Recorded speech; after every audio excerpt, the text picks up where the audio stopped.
क्या आपने कभी सोचा है कि भारत का वो समय कैसा रहा होगा जब इंसान पहली बार मंत्र बोल रहा था, नदी को मां मानता था और अग्नि को देवता?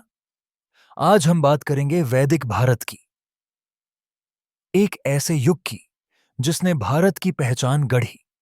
तो चलिए वक्त की रेत में कदम रखते हैं और चलते हैं 3500 साल पीछे, जहां से शुरू होती है भारत की वैदिक यात्रा।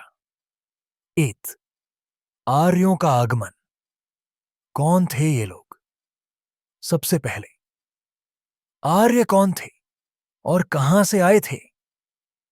कुछ इतिहासकार मानते हैं कि वे मध्य एशिया से आए, संस्कृत भाषा बोलते थे, घोड़े पर चलते थे और अपने साथ लाए थे ऋग्वेद जैसे अद्भुत ज्ञान के ग्रंथ। धीरे धीरे वे बस गए सरस्वती और सिंधु नदी के आसपास। 2 ऋग्वैदिक काल, नदी, मंत्र और यज्ञ।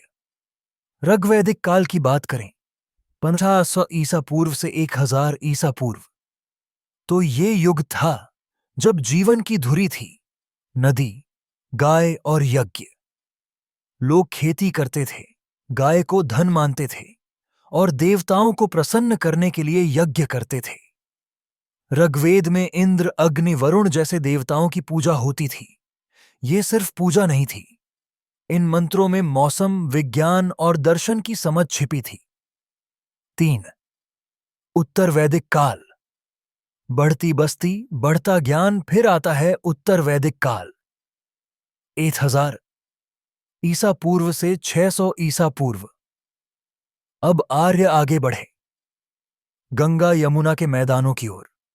खेती में उन्नति हुई, लोहा उपयोग में आने लगा और गांव बन गए नगर।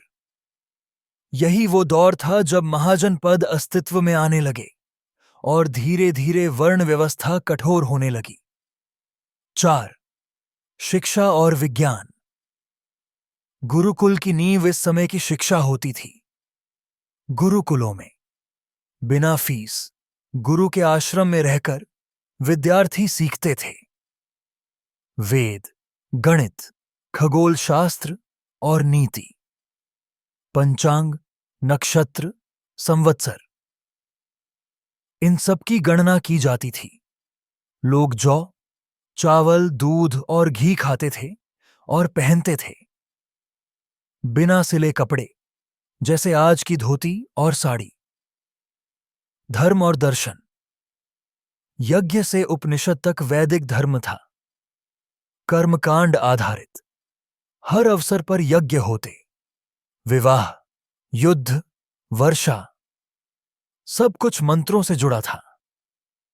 लेकिन फिर कई लोगों ने सवाल उठाए, क्या यज्ञ ही सब कुछ है? क्या आत्मा और ब्रह्म से बड़ा कोई ज्ञान नहीं? यहीं से शुरू हुआ उपनिषदों का दौर, जहां बात हुई आत्मा, मोक्ष और ब्रह्म ज्ञान की। 6 निष्कर्ष। वैदिक भारत की विरासत। तो दोस्तों, वैदिक भारत कोई साधारण युग नहीं था। यह वो समय था जब भारत ने सीखा कैसे सोचना है, कैसे समाज बनाना है और कैसे जीना है। हमारी भाषा, धर्म, विज्ञान, यहां तक कि राजनीति की जड़ें साथ यहीं से निकली हैं।